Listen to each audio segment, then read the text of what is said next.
kung hindi gusto ng mga komedyante ang kaparehas nila, hindi ito gagana. Sila'y gaya ng mga paminta at asin na siyang nagbibigay ng panlasa sa ating mga buhay. Ngunit papaano kung mawala na ang lasa ng mga ito? Matatanggap mo pa kaya ang dating panlasang ating nakasanayan? Halika't magbalik tanaw tayo sa kwento ng dalawang taong minsan ang naghatid ng dobleng kaligayahan sa ating mga tahanan.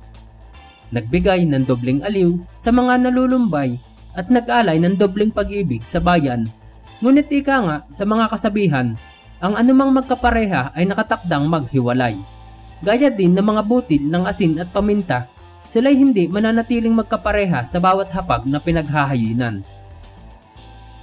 Ang kwento ng pakikipagsapalaran at kakaibang tambalan ni Togo at Pugo o yung tinaguriang mga orihinal na hari ng tambalang komedya.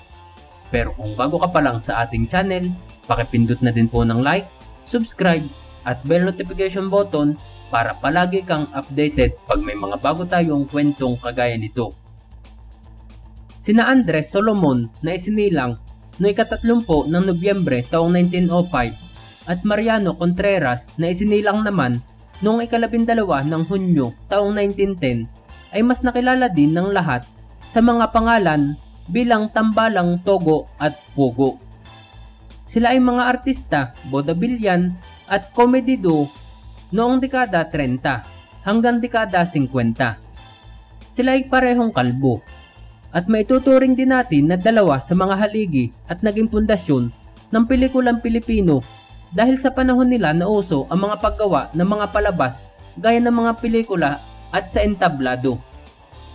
Ang tambalan ni Togo at Pugo ay kinapapalooban ng mga short skirts, mga slapstick at mga nakakatawang mga linya na kadalasang nagtatanghal sa mga teatro ng Maynila, partikular na sa Clover Theater at Avenue Theater. Dahil sa kanilang kakaibang sense of humor, nabansagan silang Laurel and Hardy ng Pilipinas. Ang dalawang ito naman ang counterpart nila sa Hollywood na siyang sikat na sikat noong mga panahon na yun.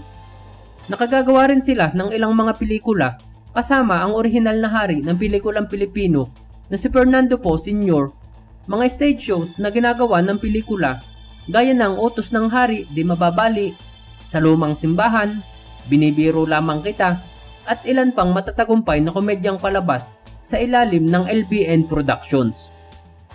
Ngunit pagpasok ng bansa sa panahon ng mga mananakop, panahon ng paghihirap ng lahat, kasama na ang mga nasa industriya